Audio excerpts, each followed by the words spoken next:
mensajes que llegaron luego de que nos fuimos a la pausa. Federico Torres dice, buen día al panel. Lastimosamente el gobierno es endeble y tembleque, no aplican la ley, puros estudios y nada más, no actúan. Dalto Panchana dice, demuestren con hechos, vamos para 2 años de gobierno.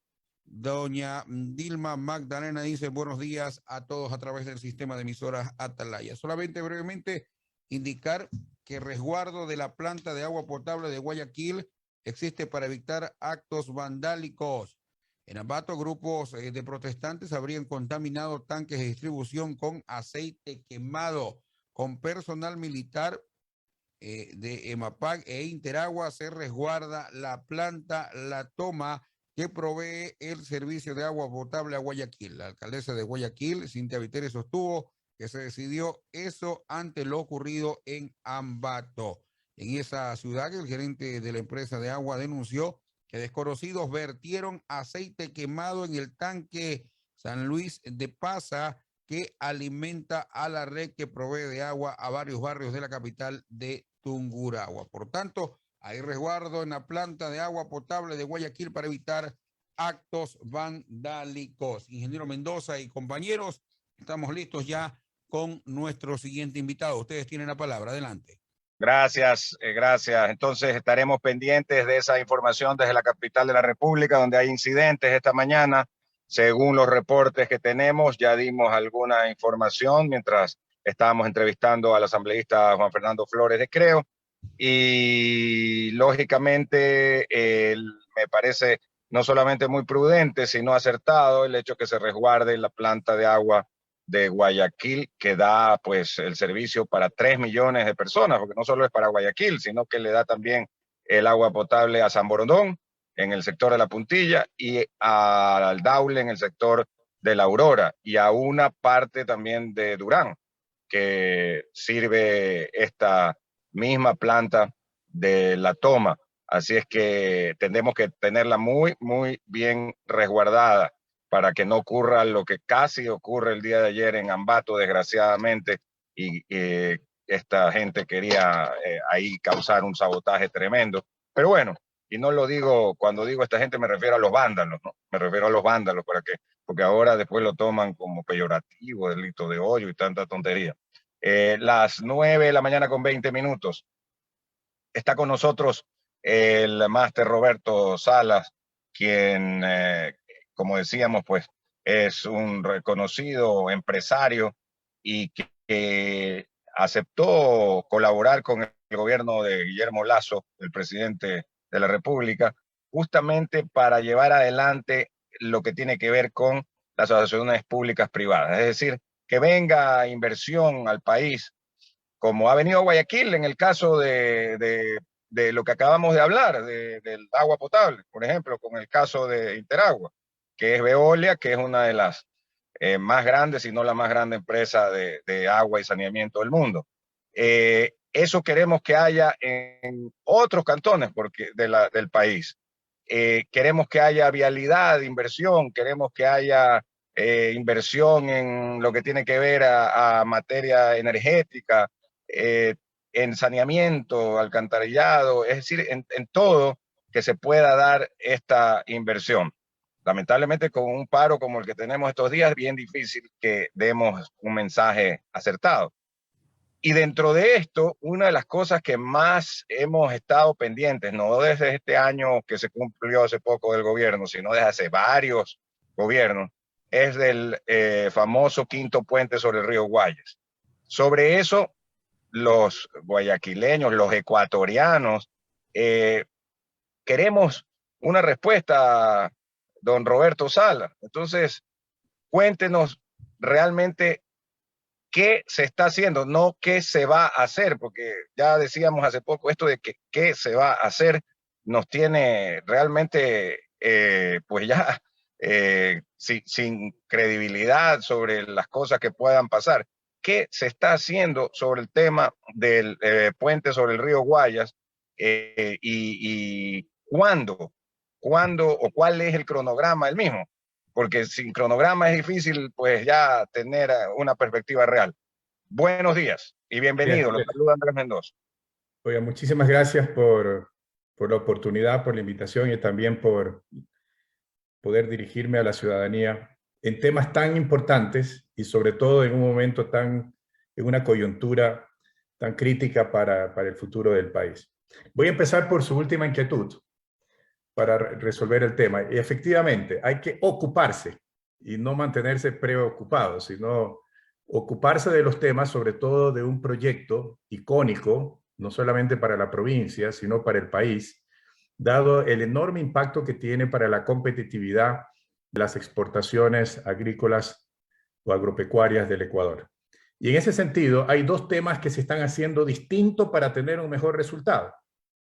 El primero es la incorporación como un rol protagónico junto al Ministerio de Transporte de la Secretaría de Asociaciones Públicas Privadas, la Secretaría APP, que maneja en coordinación con los ministerios y por mandato del propio presidente todos los proyectos públicos que tienen delegaciones al sector privado.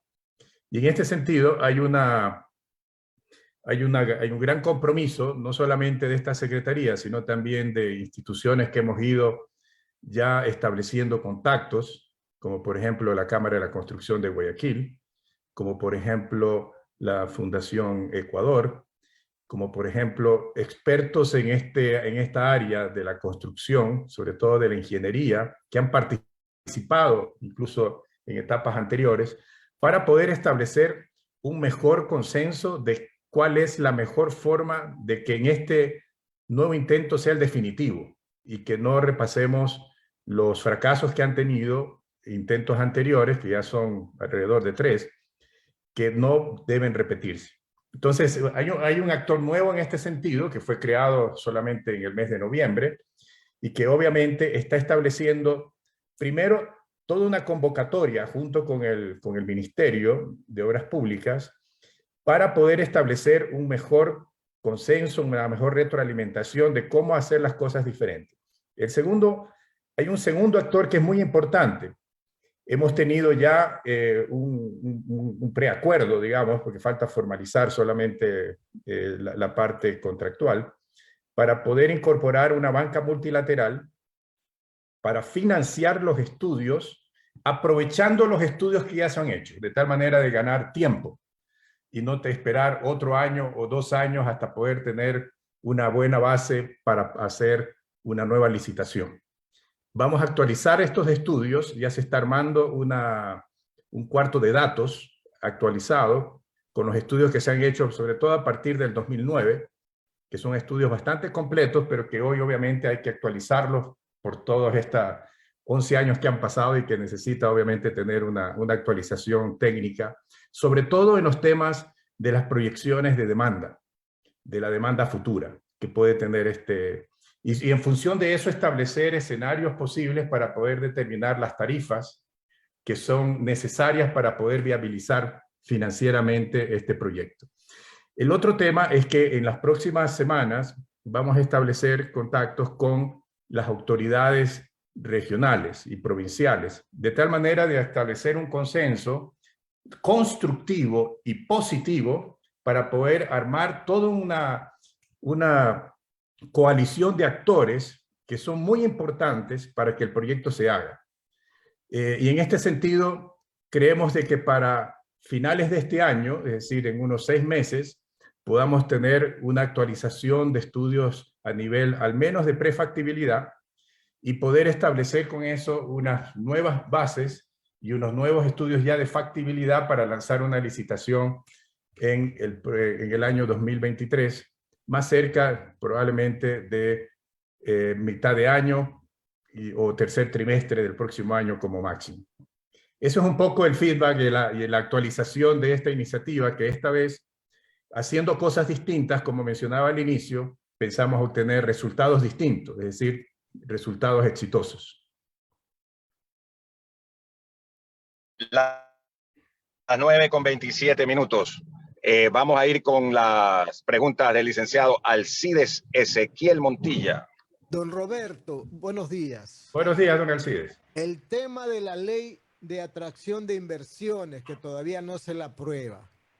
¿Con esta ley se facilitaría la obra o habría inconvenientes según usted? Bueno, la ley que fue archivada, Sí. pero no fue archivada una política de gobierno, ni obviamente una intención en la que vamos a convertir en una obra cierta. Esto lo vamos a hacer con ley o sin ley. Obviamente la ley que se estaba proponiendo en la Asamblea Nacional es una ley súper competitiva y sobre todo atractiva para atraer mejores y mayor cantidad de operadores o constructores a nivel internacional, porque generaría mucho más seguridad jurídica, generaría mucho más atractividad de contratos que manejen de mejor forma las incertidumbres futuras, que estamos hablando de contratos que tienen que manejar situaciones inciertas por 25 o 30 años, y por lo tanto la ley iba en ese sentido. Pero al no tenerla, tampoco es un impedimento para no hacerla. Va a ser un poco más cuesta arriba, pero tenemos todas las capacidades y toda la convicción, sobre todo, por el liderazgo político que existe detrás de esto, sobre todo del presidente Lasso, para poder viabilizar esto haciendo cosas distintas, como mencionaba. En ese sentido, estamos estableciendo los acercamientos necesarios para establecer las razones o las causas por las cuales esto lleva 3 intentos que no lograron su objetivo de hacer una licitación que sea lo suficientemente atractiva para convocar a suficientes interesados que hagan ofertas. Y en ese sentido creo que tenemos un muy buen diagnóstico, y ahora más que el diagnóstico hay que entrar a hacer las soluciones, que es fundamentalmente establecer licitación que tenga suficiente información desde el Estado, desde las instituciones del Estado, basadas en estudios preliminares actualizados que permitan dar todas las guías y orientaciones necesarias para generar la seriedad que un inversionista, un constructor, un operador espera para poder animarse a tomar los riesgos que estos proyectos exigen. Y en eso estamos trabajando. Don Roberto, el gobierno ha dicho que para inversión en este año, inversión en vialidad, en salud y seguridad, tiene 2.000 millones. No se sabe cuánto va a destinar a vialidad, pero si tenemos una obra de la envergadura del Quinto Puente, que dicen unos que va a costar 800 millones, otros dicen que va a costar 1.000 millones, necesariamente tenemos que recurrir a la empresa privada. El gobierno no lo va a hacer porque no tiene dinero. Entonces, ¿qué mecanismos vamos a tener para atraer a la inversión privada al Ecuador en estos momentos de crisis, para que pueda invertir también en una obra de esta naturaleza? ¿No le parece? Voy a aprovechar su inquietud para referirme a uno de los temas que es de la coyuntura actual, que es muy importante, con respecto a la tergiversación que existe respecto a que una delegación o concesión es una privatización. Es decir, no hay nada más alejado de la realidad, que para algunas personas es comprensible, dada alguna confusión que pueda haber, aunque ya se han hecho muchos esfuerzos respecto a aclararlo. Pero por otro lado, también puede existir una mala intención deliberada de crear esa confusión para evitar que se hagan proyectos importantes para el país, solo por el hecho de que participan empresas del sector privado en este tipo de obras de proyectos públicos. La participación privada en proyectos públicos no es una privatización, es una invitación a una cooperación, es una alianza, es una asociación que se hace de acuerdo al marco constitucional. De hecho, la Constitución para los sectores estratégicos, los servicios públicos, ya de la Constitución del 2008, es decir, desde hace 14 años, promovida por un gobierno de izquierda, establece este esquema de asociaciones para poder viabilizar proyectos que, de no entrar la participación privada, como usted bien lo dice, sencillamente no se pueden hacer, porque el Estado, en este caso el gobierno con su presupuesto, no tiene los 800 o los 1.000 millones, ni tampoco tendría la capacidad de operarlo y de mantenerlo por N años. Por lo tanto, estos contratos asociativos lo que permiten es viabilizar estos terrenos, identificando riesgos, transfiriendo riesgos al asociado privado, y por otro lado también transfiriendo roles, como por ejemplo la construcción, el financiamiento, la operación y el mantenimiento para tener una obra que se sostenga en muy buena calidad en el tiempo. De tal manera de que, primero, una delegación o concesión no tiene nada que ver con temas de privatización. De hecho, en la ley que estábamos hablando, en uno de los artículos, ya antes que se la archive, por otras razones, se había establecido incorporarle a la ley una prohibición taxativa de que estos activos no pueden ser vendidos al sector privado, porque la Constitución así lo exige, y por lo tanto eso no tiene absolutamente ninguna duda. Y por otro lado, se deben establecer también los esquemas institucionales y los temas de generación de confianza que con las actuaciones que hagamos hoy día con respecto a este tipo de desacuerdos, por decirlo de alguna forma, nosotros estamos dando una demostración al mundo si es que tenemos la institucionalidad y la capacidad democrática o no, que sostiene la inversión a través de la confianza que generamos con nuestros actos.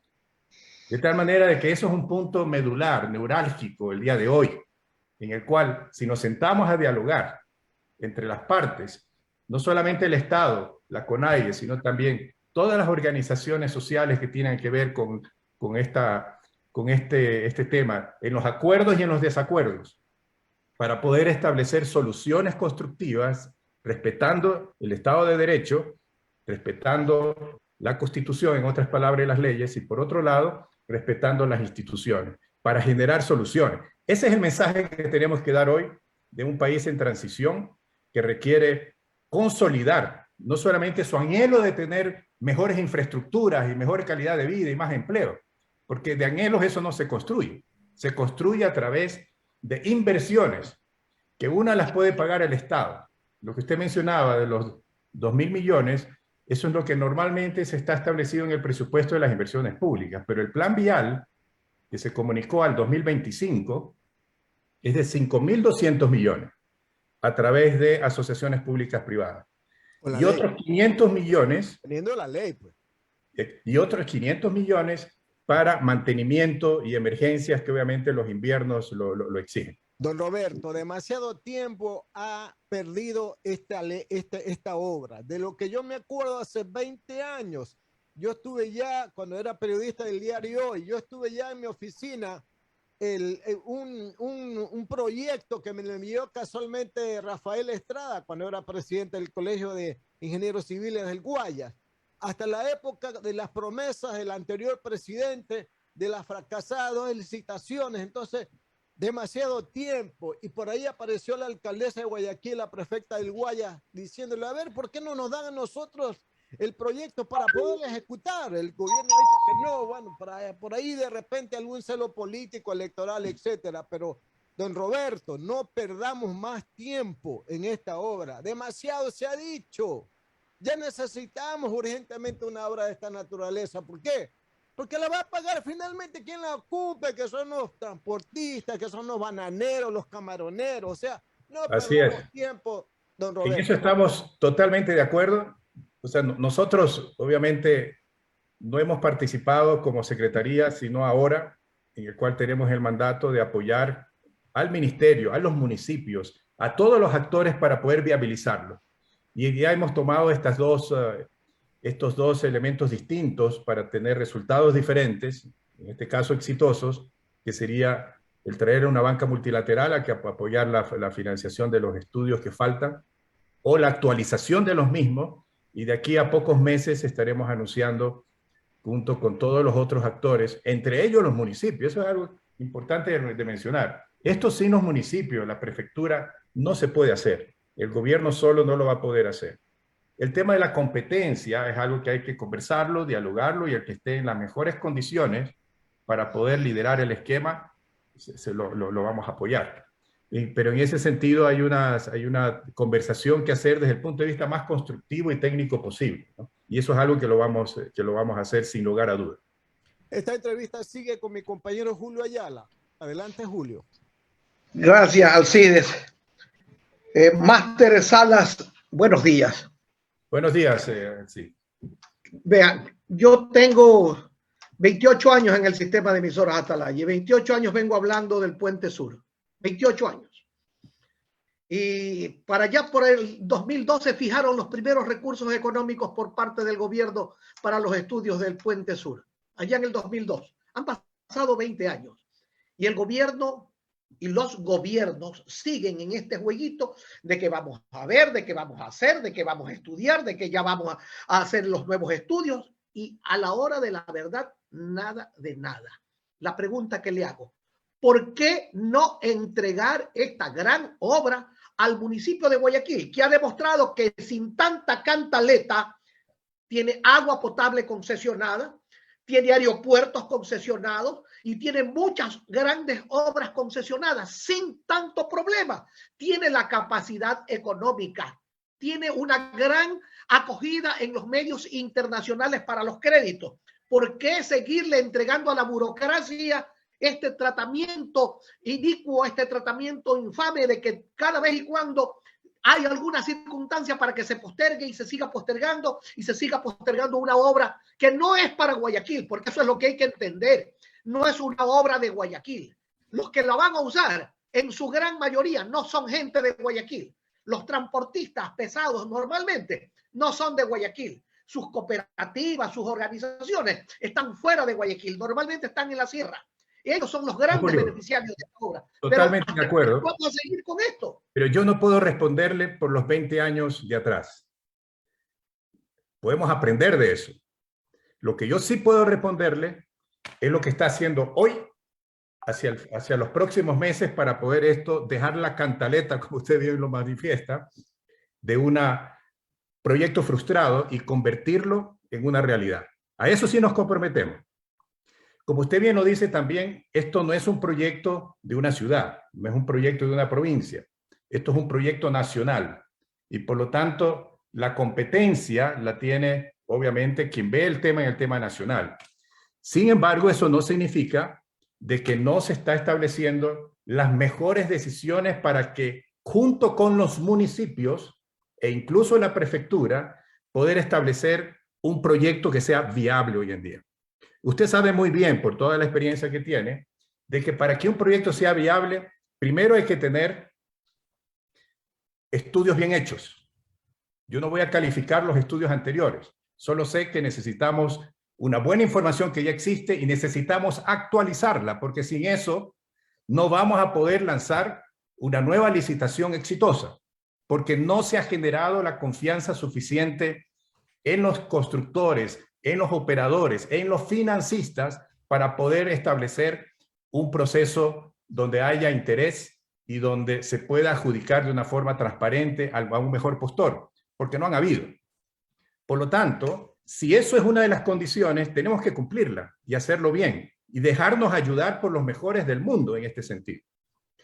El segundo elemento es tener definiciones más claras que sean orientadoras respecto a los que van a proponer sus ofertas, sobre todo en los temas de peajes, que no existe hoy en día ningún estudio al respecto. Si lo existe, está desactualizado.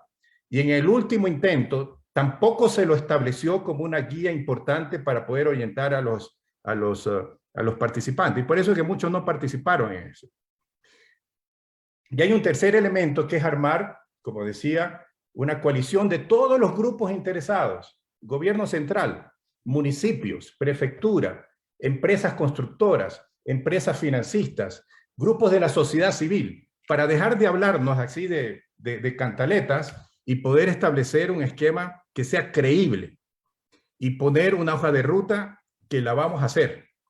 Hoy, como decía, hay dos cosas distintas. Primero, hay una secretaría experta en estos temas, que aunque es nueva, pero estamos acompañados por expertos y tenemos redes no solamente nacionales, sino también internacionales en ese sentido. Y tenemos toda la apertura para aprovechar lo que usted bien lo dice y que yo lo respaldo, que es la capacidad que ha tenido ciertos municipios, entre ellos el municipio de Guayaquil, o fundamentalmente el municipio de Guayaquil, para poder establecer obras que sin tanto alarde se han podido establecer, como por ejemplo el mismo aeropuerto de Guayaquil o las obras que están hoy en servicio de Guayaquil y que lo han hecho bastante bien. Y eso obviamente no está en ningún tipo de cuestionamiento.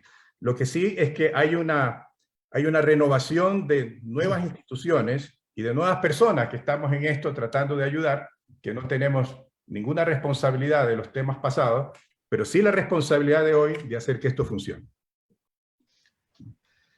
Máster, pero con esa historia, porque la historia sirve para no seguir cometiendo los mismos errores.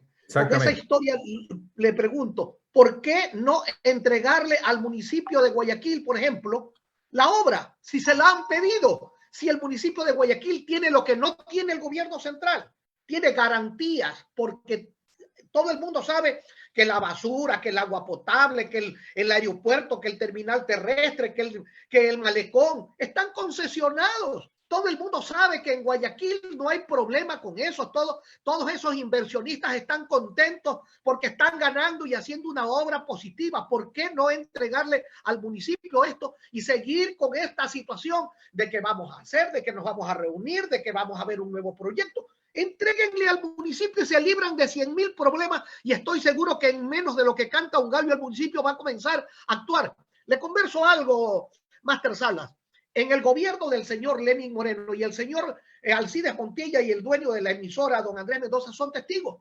Llegó el ministro de Obras Públicas, el primer ministro de Obras Públicas del gobierno de Moreno, y nos dijo, en 15 días comienza la obra, en 15 días. Bueno, ha pasado 5 años y de la obra nada. La ofreció el señor Moreno en sesión solemne de la ciudad de Guayaquil. La ofreció el señor Correa también en su gobierno. Y ahora estamos en la misma situación. Ha pasado un año y la convocatoria fue fallida, la anterior, en este gobierno. Y nos dicen que ahora el tema va para el año 2025.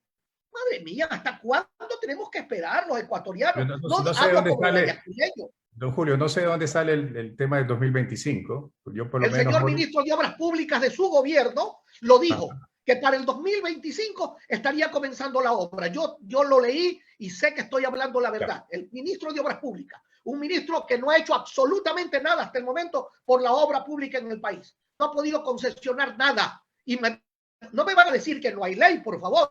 Concesionaron en el gobierno del señor Moreno la carretera Guayaquil-Salinas y no hay ningún problema. No hay ningún problema. Está concesionada y está funcionando excelentemente. Es decir, no es por falta de ley, es por incapacidad muchas veces que las cosas no se hacen y por odio. Muchas veces el odio al progreso de la periferia, solo el centralismo. De la noche a la mañana hicieron un aeropuerto con la plata de los ecuatorianos. Se han hecho un metro con la plata de los ecuatorianos. Han hecho las carreteras en Quito para ir al aeropuerto de la noche a la mañana con costos exorbitantes. Nadie ha dicho nada. Pero cuando se trata de una obra de la periferia, inmediatamente le ponen todos los pelos.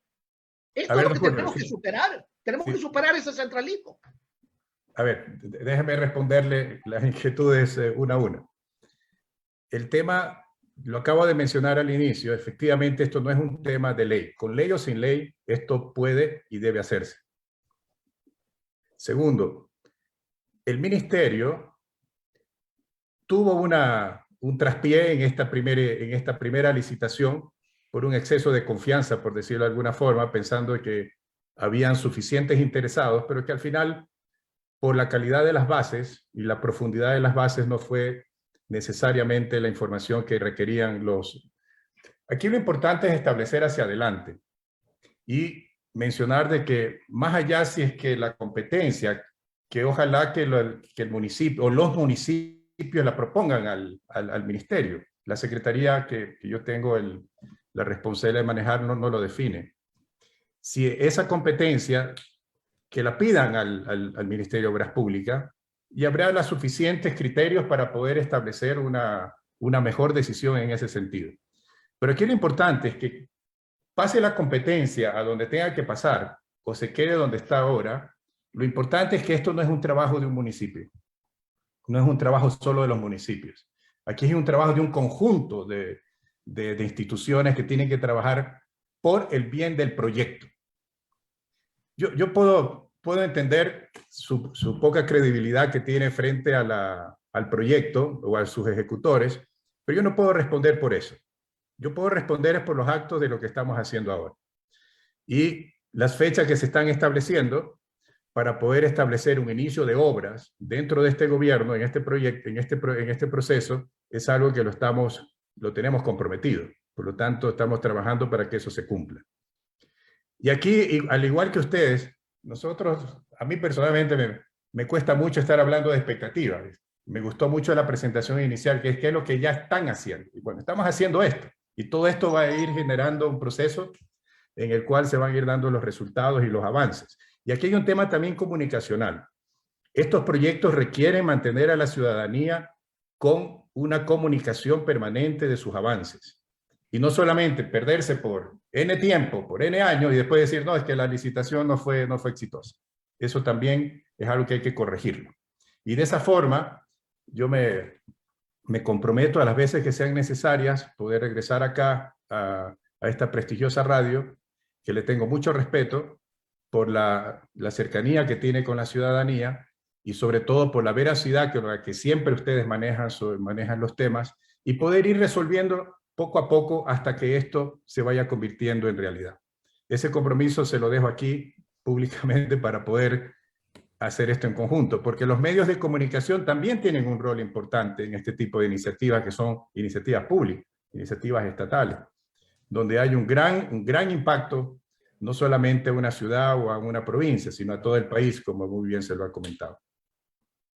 Son las 9 de la mañana. Don Con Andrés 48 Mendoza y minutos. Paladines, por favor. Permítame, Julio, tengo mensajes por acá para nuestro invitado que llegan a través de nuestro mensajes de WhatsApp y también a través de las redes sociales en el Radio Atalaya 680 AM. Nos llega un mensaje, dice, valdría la pena preguntar al entrevistado si cree que dejar impune a los delincuentes y a los indígenas que han saqueado y secuestrado va a traer inversión, dice doña Carmen Alvarado. Otro mensaje que nos llega a través de la red social de Facebook, dice Max Ortega, los estudios de puentes en el Ecuador deberían ser entregados a todas las universidades de ingeniería para que puedan ser revisados por los estudiantes futuros ingenieros y los docentes de las mismas universidades. No solo piensen en la inauguración de la obra donde el político pone su nombre, piensen también en la situación de cómo se debe manejar lo previo a la construcción.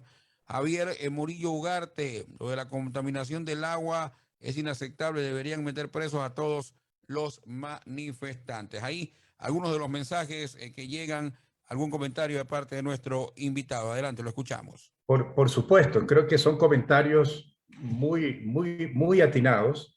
Yo creo que la impunidad, sobre todo aquella impunidad que decretó la Asamblea Nacional, es una irresponsabilidad que obviamente incorpora toda una serie de fuerzas y de ánimos para poder establecer lo que hemos vivido de nuevo en estos últimos días, sobre todo en el tema del vandalismo.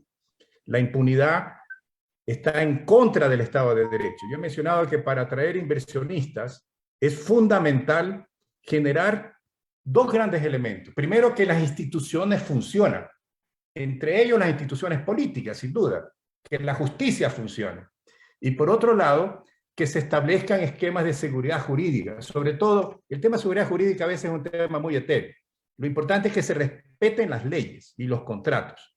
Estos dos elementos fundamentales, hoy nosotros tenemos una gran responsabilidad, hoy, para poder demostrarle al Ecuador y sobre todo al mundo de que tenemos suficiente madurez política y que hay un grupo importante, mayoritario de la sociedad civil que quiere la paz y que quiere la concertación, que quiere los consensos necesarios.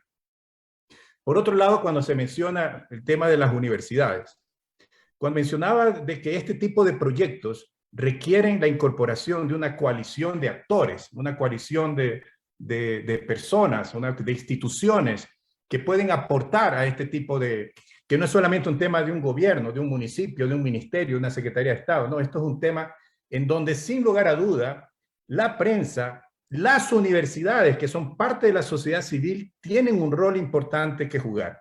Y en este sentido, se está invitando a que las universidades sean parte de estos paneles de expertos o de estos comités de veeduría para que se pueda establecer una mejor decisión respecto a la estructuración. Entre el puente del viaducto sur es uno de ellos. El tren multipropósito es otro de ellos. Todos los proyectos deben tener esta capacidad de integrar a las universidades como parte de la sociedad civil. Y el tema de la contaminación del agua, eso es uno de los temas más graves que ha sucedido en estos últimos levantamientos o movilizaciones. Esto es algo inaceptable porque es un crimen que se hace tratar de asesinar a través del envenenamiento de un líquido vital. Esto es algo que no debe quedar impune, que se debe investigar a fondo y obviamente resolver dentro de la ley los responsables de estos actos.